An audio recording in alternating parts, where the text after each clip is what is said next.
Sa simpleng pattern na to ay nakagawa ako ng gantong kagandang box. Una ko manang in-upload yung pattern dito sa may Canva. Tapos clinic ko yan para mapunta dito sa aking template. At sunod ko nga yan dinuplicate para sa pangalawang page ay doon na ako magdi-design. Dito sa may taas ay naglagay lang ako dyan ng shape tapos in-adjust ko ng pahaba. Bali pinalitan ko na rin ng kulay tapos stripe naman yung napili kong pang design dito sa may baba. At para matansya ko naman yung ibang pang design na ilalagay ko ay nilagay ko sa harap tong pattern. Ayan, so naglagay lang ako dito ng orange at itong banner. Bali tatlo magkakaibang kulay ng banner pala yung lalagyan ko ng pangalan. So isang design lang to na pinalitan ko ng kulay tapos in-adjust ko yung size. So next naman ako nag-add text para maglagay ng pangalan. Bali depende na lang sa inyo kung ano yung ilalagay nyo dito. So nung matapos na nga ay sinend back ko na tong pattern para makita ko yung itsura ng design. At nung okay na nga ay dinownload ko lang yan tapos nilagay ko dito sa Microsoft Word. In-adjust ko muna bago ko yan i-print para ma-maximize ko yung papel tapos gagamit ako dito ng photo paper. At itong aking pattern ay sa bond paper ko lang yan print. Ayan, so nung okay na nga ay gugupitin ko naman to at susundan ko tong pattern. Tapos para naman dito sa mga butas ay itong cutter yung ginamit ko. Ayan, so nung matapos na nga ay magiging ganito na itsura, saka ko yan tiniklop. Madali lang naman sundan to mga mare kaya hindi kayo malilito kung saan yung titiklopin. As you can see, dalawa talaga yung pattern per design para makabuo ng box. Anyway, glue pala yung ginamit kong pandikit sa mga gilid. Tapos dito naman sa baba ay scotch tape. Ayan, so pwede na yung lagyan ng snacks at ganito nga lang yan i-sealed. O, diba? Sana po nakatulong tong video ko sa inyo.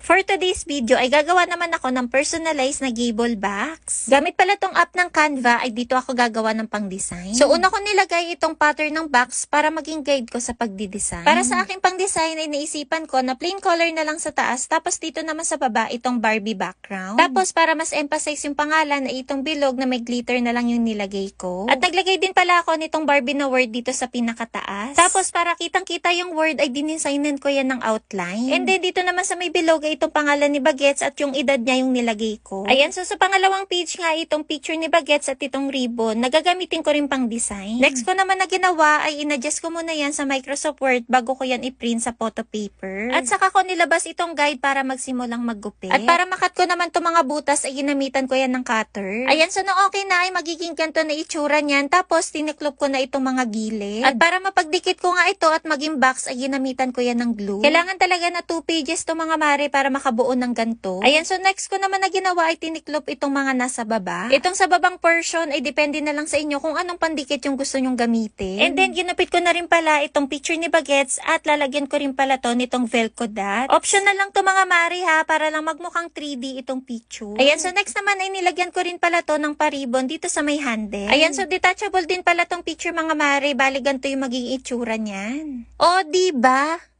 Ang galing nga kasi 4 na Dewey Donut din pala yung pwedeng magkasya dito sa box. Bago ko pala nabuo itong box ay nag-design muna ako dito sa Canva. Bali yung team pala na gagawin ko ngayon ay itong construction truck. Madami nga rin ako nabasa sa comment section na naghahanap ng gantong design. So ito na nga mga mare, sobrang simple lang nito pero maganda yung magiging output. Medyo powerful na nga yung napili ko ditong pang background kaya konti na lang yung nilagay kong pang design. At para maging guide ko nga sa pagdi-design ay ginamit ko ulit tong aking pattern. Ayan, so last ko na nilagay dito na pang design ay itong number 7. Bali, dinilit ko din tong pattern tapos sinave ko na tong layout. At bago ko nga printin to sa photo paper ay inayos ko muna yan dito sa may Microsoft Word. And then next naman na ginawa ko ay ginupit ko yan tulad nitong pattern. Ayan, so tiniklop ko na rin tong mga gilid at pagdidikitin ko nga yan gamit itong glue. Okay, at matibay din naman na itong glue yung gagamitin dito na pandikit. Ayan, so no okay na ay sunod ko naman tiniklop itong nasa baba. Ito namang nasa babang portion mga mari ay pwede yung gamitan ng scotch tape. So inayos-ayos ko lang yan at nilagyan ko na nga nitong mga Dewey Donut. At in fairness mga mare na okay din pala yung size nito dahil 4 na Dewey Donut yung nagkasya.